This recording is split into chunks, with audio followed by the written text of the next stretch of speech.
श्री प्रताप रूडी।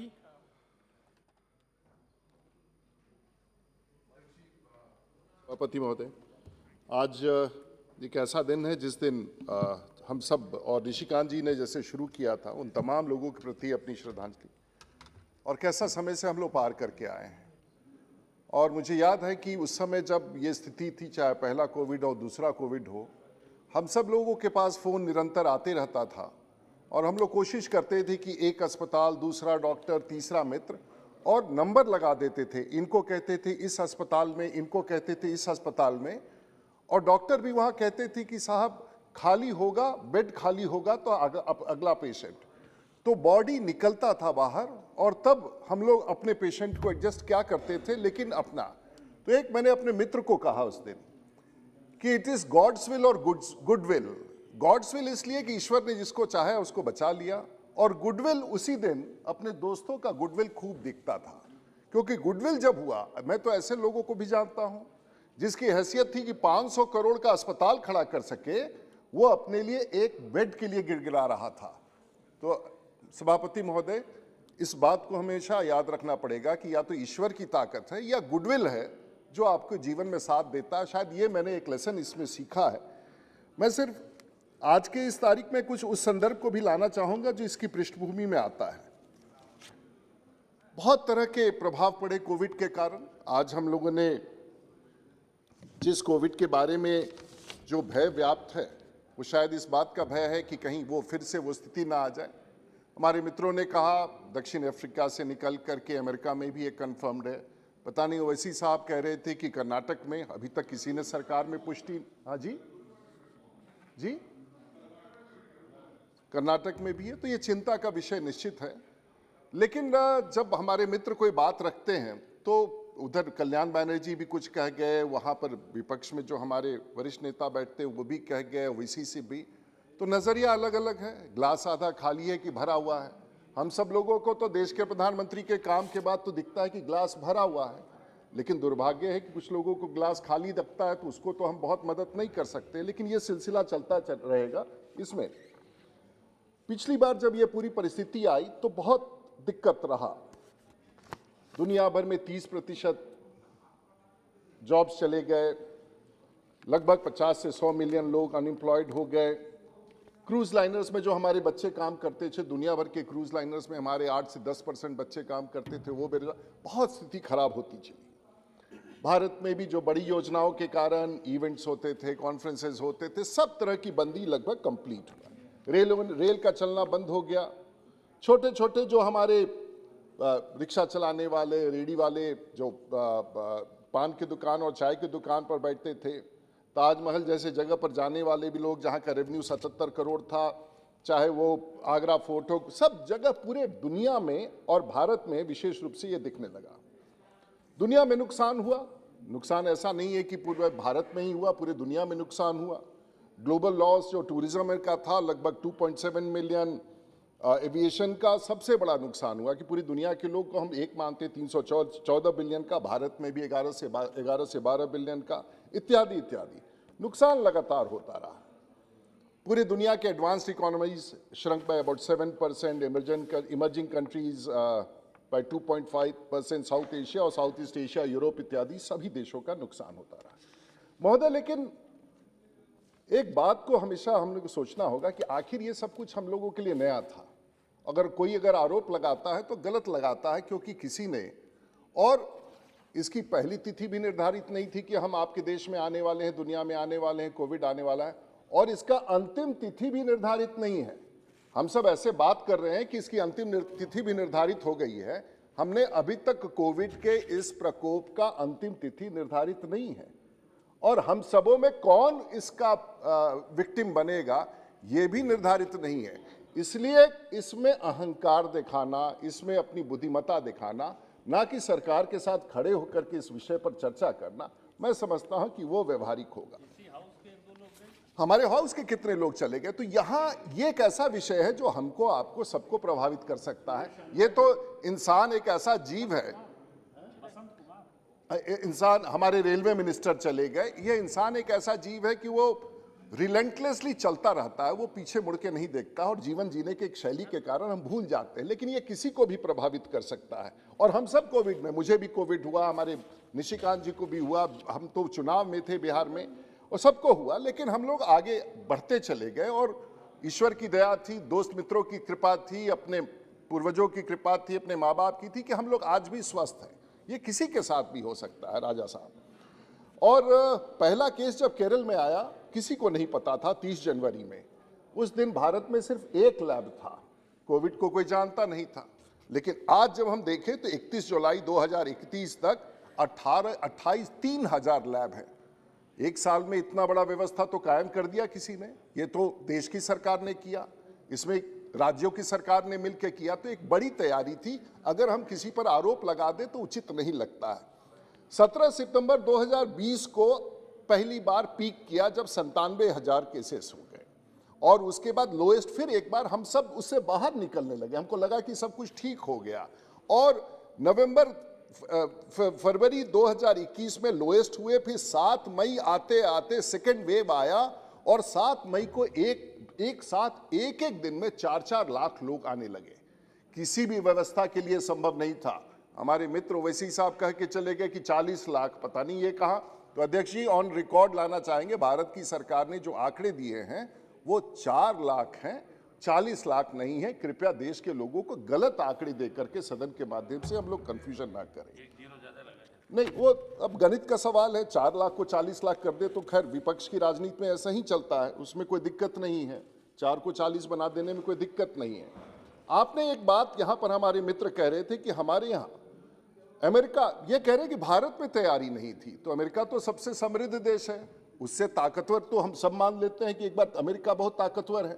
तो अमेरिका अगर ताकतवर है तो वहां तो 7,74,000, वहां तो पूरी व्यवस्था होनी चाहिए, तो वहां के विशेषज्ञों को और साइंटिस्टों को जानकारी होनी चाहिए, और वहां प्रति लाख मरने वालों की संख्या 234 था, और भारत में, ब्राजील में 289 था, मैक्सिको में 227 था, रशियन फेडरेशन में 190 था, भारत में लाख संख्या में मरने वालों की संख्या 34, और इसे आप कामयाबी नहीं कहते। ठीक है, अगर आप विपक्ष के तौर पर कहना चाहते हैं तो कह लीजिए, लेकिन देश कामयाबी के साथ, हम सब उसके बाद से जूझ रहे हैं। और जैसे कि निशिकांत जी ने कहा कि हमारे जीडीपी ग्रोथ है, हम अच्छा से इकोनॉमी को संभाल रहे हैं, हमारी दूरदृष्टिता थी।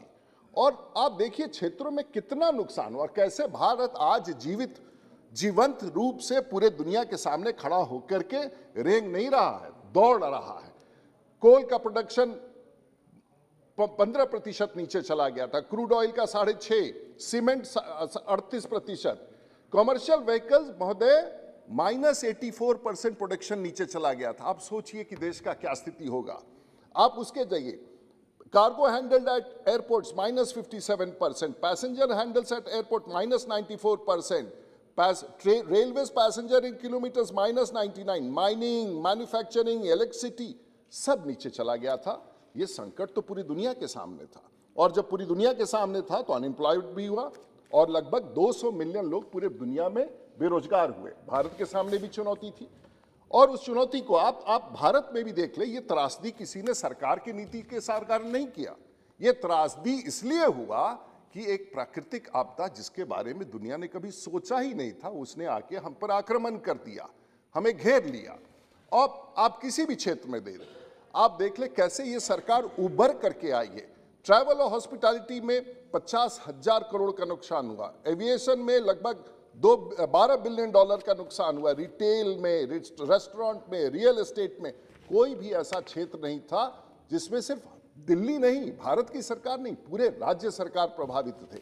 महोदय, फिर देश के प्रधानमंत्री ने पहले 1,70,000 का पैकेज का घोषणा किया, उसमें बहुत सारी योजनाएं हैं, हमारे कई सदस्यों ने बताया, उसके बाद भी कई घोषणाएं, अंत में आते आते 20 लाख करोड़ का। साहब, दुनिया में किसी सरकार की इतनी ताकत नहीं थी कि 20 लाख करोड़ को और 2 वर्षों तक गरीबों के खाते में भी पैसा देना और राशन भी पहुंचाना। दुनिया में इतना बड़ा अभियान किसी ने नहीं चला है, देश के प्रधानमंत्री ने किया। हम सबको स्वीकार करना चाहिए कि इतना बड़ा अभियान, इसमें बहुत सारे तथ्य हैं, लेकिन एक दुख का मेरे लिए विषय है, और एक दुख का विषय है कि उस समय मुझे बहुत पीड़ा हुई। अध्यक्ष महोदय, मैं बिहार से हूं और बिहार से होने के कारण पता नहीं क्यों मुझे लगता है, मेरा ये 30 साल का राजनीतिक जीवन है और उस दौरान हमने एक एक्सपेरिमेंट किया। उस एक्सपेरिमेंट में मैंने देखा, अच्छा, पूरे भारत में लगभग 10 से 12 करोड़ लोग माइग्रेंट हैं और 10 से 12 करोड़ लोग जो माइग्रेंट हैं उसमें 4 से 5 करोड़ लोग बिहार के हैं। अब ये क्यों है, कहाँ है, लेकिन बिहार चाहे लेह लद्दाख हो, चाहे कश्मीर हो, चाहे तमिलनाडु हो, चाहे त्रिची हो, या अंडमान निकोबार आइलैंड हो, या लक्षद्वीप हो, या कोयम्बटूर हो, या चिकमगलूर हो, बिहारी वहां मिलता है। बेचारे वहां से चले गए। अब आपको मैं बताऊं कि एक मैंने अपने यहाँ एक कंट्रोल रूम स्थापित किया, जो कंट्रोल रूम आज भी और देश में अकेला ऐसा कंट्रोल रूम है कि सरकार भी बिहार में डिस्ट्रिक्ट मजिस्ट्रेट और स्पीड कलेक्टर मेरे कंट्रोल रूम पर निर्भर करता है और प्रत्येक दिन उस समय मैंने शुरू किया। मेरे पहले कोविड में 40,000 कॉल आए। ऋषिकांत ने ठीक किया, मुझे गर्व है अपने मित्रों का, ऐसे चाहे विनायक जी हो, जहां सौगत जी हो, हम लोगों ने देश भर में, राजा सर आप राजा हैं, दिल के राजा हुई है ना, आप घंटी बजाने लगे। राजा कभी इतना छोटा करता है साहब, अभी तो एमपी की बात हो, राजा की तरह रहता है ना। राजा छोटा हो जाएगा तो देश का क्या हो जाएगा। राजा का दिल बड़ा होना चाहिए। अरे भाई, be a king, you are a king, राजा, तो बी अ किंग, और राजा की कुर्सी पर बैठे हैं, बड़ा सोचिए, छोटा। मैं एकदम मत चलाता हूँ, फटाफट खत्म कर दे। आपको अच्छा नहीं लग रहा है सुनने में मेरी बात, सांसदों की बात मुझे तो आप कहिएगा छोटा करने के लिए तो हम कर देंगे, क्योंकि अब स्पीकर साहब ने कहा था जितना बोलना है बोलिए, लेकिन ठीक बोलिए। तो हम तो ठीक ही बोल रहे हैं आप, लेकिन नहीं बोलने दीजिएगा तो हम क्या करेंगे। तो मैंने देखा बिहार में, राजा जी, मैंने देखा, और मैं इसलिए कह रहा हूं कि महाराष्ट्र में जो कॉल हमारे पास आए, लगभग 8,000 कॉल, नई दिल्ली से 6,000, गुजरात से, हरियाणा से, उत्तर प्रदेश से, असम से, पंजाब से 4,000 कॉल, तमिलनाडु, चेन्नई, आंध्र प्रदेश। आपके यहाँ से सर, आपके यहाँ से, तमिलनाडु से 2,000। बिहार के लोग जिनको तमिल तो आती नहीं है, वो बेचारे क्या कर रहे हैं वहाँ पर। तो आखिर हमारे राज्य के गरीब जो कोविड में फंसे थे, उसमें आप लोगों ने बहुत मदद किया। राजा साहब, चेन्नई के भी जो वहाँ पर लोग थे, मदद किया, सब लोगों ने मदद किया। मैं एक विषय पर आना चाह रहा हूँ, ये देश के भीतर जो ये विकास का स्वरूप है, ये आखिर ये बिहार, यूपी, जहाँ बिहार अगर और यूपी अगर देश होता दुनिया में तो 5वां 6ठा दुनिया का सबसे बड़ा देश होता। लेकिन मेरा ये पीड़ा है, अब बिहार को लोग बैकवर्ड कहते हैं, पता नहीं वहाँ जाति से लोग बैकवर्ड कहते हैं कि फलानी जाति का है वो फॉरवर्ड का है। साहब, मैं तो बैकवर्ड स्टेट से आता हूँ, मैं तो बिहार को नारा देना चाहता हूँ कि मैं भी बैकवर्ड हूँ।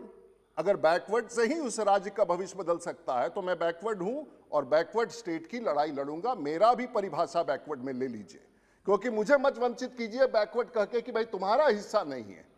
संजय जायसवाल जी, बैकवर्ड अगर राज्य है तो बैकवर्ड अगर राज्य है तो मैं भी बैकवर्ड राज्य का हूं, मैं भी बैकवर्ड हूं, और मैं भी बिहार को बैकवर्ड के नाम पर ही अपना चेहरा बैकवर्ड बनाते हुए कि देश में पूरे हमारे गरीब मजदूर पूरे भारतवर्ष में फैले। बिहार में क्या होगा, इससे कोविड का सबसे ज्यादा प्रभाव गरीबों को पड़ा, सबसे ज्यादा गरीबों पर पड़ा तो बिहार में पड़ा।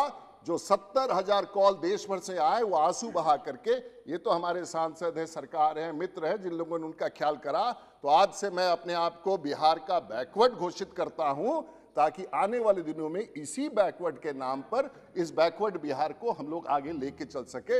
ये मेरा पंचलाइन है आज का, और यही चीज का तो तकलीफ है कि हम लोग अपने राज्य को पूरे भारतवर्ष में, अब अध्यक्ष जी मैं यही छोड़ देता हूं आपसे, बड़ा मजा आया, लेकिन कोविड में एक विषय था, ऑनलाइन के सेल पूरे दुनिया में जंप किया 26 पॉइंट, और बिहार और भारत में भी हम लोग, किसी ने कहा कि आपने क्या किया, पीपीई किट में हम लोगों ने दुनिया में तीसरे सबसे बड़ी जगह पर है, सबसे ज्यादा बना के दुनिया भर को भेज दिया। कहते हैं कि आपने क्या तैयारी की, अपना ही नहीं किया, 7,000 करोड़ का व्यापार करके दिखाया। महोदय, इसके अलावा सिर्फ एक छोटा सा आंकड़ा, कहते हैं कि देश की सरकार ने कुछ नहीं किया। अच्छा भाई, कुछ नहीं किया, देश के प्रधानमंत्री कुछ नहीं है, लेकिन इतना जरूर किया कि जिस समय हमारा फर्स्ट कोविड आया, हमारे पास आइसोलेशन बेड 10,000 थे, बढ़ा के 18,000 10,000 से बढ़ करके 18 लाख पहुंचा दिया, आईसीयू 1,22,000 पहुंचा दिया। लिक्विड मेडिकल ऑक्सीजन जब कोविड शुरू हुआ था तो 1292 मेट्रिक टन था, 10,000 मेट्रिक टन बढ़ा दिया। सिलेंडर डिस्ट्रिक्ट पहुंचा दिया, कॉन्सेंट्रेटर्स पहुंचा दिया, कहने का ऑक्सीजन प्लांट पहुंचा दिया महोदय। क्योंकि आप मुझे, लेकिन अंतिम जो अंतर्राष्ट्रीय स्तर पर देश के प्रधानमंत्री ने लास्ट, राजा साहब last, You took 20 minutes. More than 50 members are from your party to speak, please. sir, last point sir, this is an international, this has an international ramification sir. This point is so important because this is our leadership, this is the world leadership, and this is what the Prime Minister, India and South Africa made a presentation to give a relaxation on trips under WTO. हमें भी दवाई चाहिए, कह रहे हैं कि साहब यहां पर आप दवाई और वैक्सीन और नहीं ला रहे हैं। साहब, देश के प्रधानमंत्री और 64 देशों ने कहा है कि ट्रिप्स के एग्रीमेंट में रिलैक्सेशन दीजिए क्योंकि हमें दवाई चाहिए, हमें इक्विपमेंट चाहिए। ये होती है तैयारी। Covid is an international phenomenon and we need international support. हम दुनिया में कोविड वैक्सीन पहुंचा रहे हैं, लेकिन अगर हमको थर्ड डोज देना है, रिफाइंड डोज देना है, तो दुनिया भर के जो टेक्नोलॉजी जो देश में आए हैं, यूरोप में आया है, अमेरिका में आया है, उसको भी अपने यहाँ लागू करना पड़ेगा। ये ट्रिप्स वेवर का जो बहुत बड़ा आग्रह है, यही अपने आप में एक बहुत बड़ा अभियान जो देश के प्रधानमंत्री चलाना चाहते हैं। महोदय, बहुत बहुत धन्यवाद। मैं आपसे इतना ही कहना चाहूँगा, बहुत लोग छोटे छोटे प्रयास कर रहे हैं। सुशील मोदी जी, बिहार में जितने लोग दूसरे सदन के सदस्य हैं, बिहार के उप मुख्यमंत्री, जितने लोग के माँ बाप मरे, उनके बच्चों के लिए व्यवस्था करना, उनके अकाउंट में पैसे देना, हर आदमी थोड़ा थोड़ा अपना अपना कोशिश कर रहा है। हम लोगों ने भी कोविड में कोशिश की, और ईश्वर आपको स्वस्थ रखे। थोड़ा और समय देते तो और भी स्वस्थ आप रहेंगे, लेकिन आप स्पीकर साहब ने अनुमति दी और सदन ने हमारी बात सुनी। लेकिन कोविड की लड़ाई दुनिया की लड़ाई है, हम सब मिल के लड़े, चाहे वो एविएशन के क्षेत्र में हो या किसी भी क्षेत्र में हो। हम लोगों ने देखा है कि कितना नुकसान हुआ। बहुत बहुत धन्यवाद सभापति महोदय, आपका आभार व्यक्त करना चाहूंगा कि आपने इस विषय पर, लेकिन इस लड़ाई में भारत सबसे आगे है और हम कामयाब हो चुके हैं और कामयाब रहेंगे, यही मेरा आग्रह है। धन्यवाद।